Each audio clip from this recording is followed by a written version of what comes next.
Բարի երեկո։ Փակ TV-ի եթերում լուրերի հետքերով հաղորդումն է։ Մենք աշխատում ենք ամենօրյա ռեժիմով, որպեսզի մեր հեռուստադիտողը մշտապես լինի տեղեկացված եւ բաց չթողնի օրվա ամենակարևորը։ Իսկ դուք մի մոռացեք բաժանորդագրվել մեր YouTube-յան ալիքին։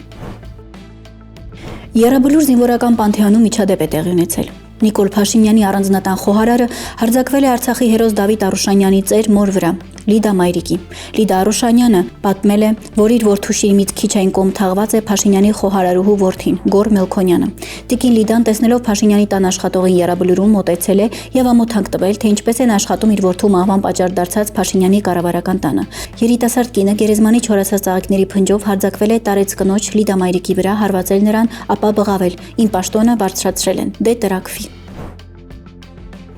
Ներկայացվել է հայկական բանակի համար համազգեստի նոր տարբերակը, որը պետք է կրեն զինծառայողները։ Այն զայրույթ ու տարակուսանք է առաջացրել քաղաքացիների շրջանում։ Վարչապետ Փաշինյանն էլ հետևելով բացասական արձագանքներին հայտնել է, թե բանակի համազգեստի նմուշներն ընդունվում են փորձարկման։ Գիծ տեսանյութ հրապարակելով պաշտպանության նախարար Սուրեն Պապիկյանի հետ։ Նա պաշտպանության նախարարի հետ քննարկել է զինվորական նոր համազգեստի հարցը։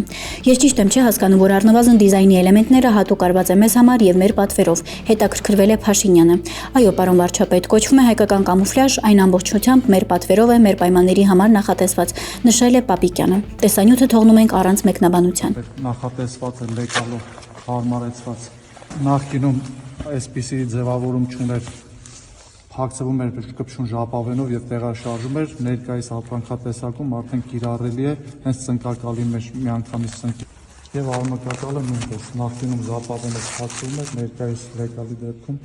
ամրանում է համազգեստի եւ այս պայն ամենատակ բանը ձմեռայինը ներկայացված չի ցույցնալիցություն։ Այսինքն իրականում գլխարկների քանի տեսակ ենք ունենալու։ 3 տեսակ կիրառող եւ 4-ը ձմեռային, որը ունենալու գլխարկ դիմակի տեսքով։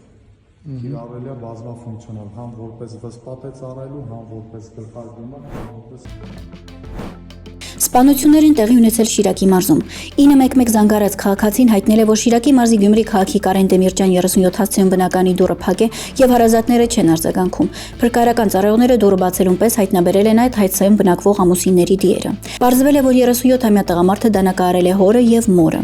որի արդյունքում նրանք մահացել են։ Տղամարդը ձերբակալվել է, փաստաթղթերը փոխանցվել են նախաքննական մարմին։ Դեպքի վայրում հավաքված քաղաքացիները ասում էին, թե ինչպես ոստիկաններն ու պարեկները եկան, տունը շրջափակեցին 10 րոպե անց, ինչ էին ման գալիս, չգիտեին։ Մենակ տեսան, որ Նարեկին բռնեցին, տարան, հետո իմացան սարսափ հիշեցնող ֆիլմի մասին, թե ոնց է Նարեկ իր մեծահասակ ծնողներին սպանել դանակի մի քանի հարվածներով։ Նշում են, լավ է, ոստիկանները շուտ եկան, հոգեկան խնդիրներ ունեցողին տարան։ Վստահ ենք, եթե մի քիչ ուշանային, չէր բացառվում, որ նա կարող էր էլի մարդկանց սպանել։ 7 տարի առաջ էլ Նարեկը սպանության փորձ էր արել իր ծնողների նկատմամբ եւ երկար տարիներ հաշվառված է եղել հոգեբուժական կենտրոններից մեկում։ Իլոն Մասկը առաջին մարդն է, որի կարողությունը գերազանցել է $600 միլիարդ։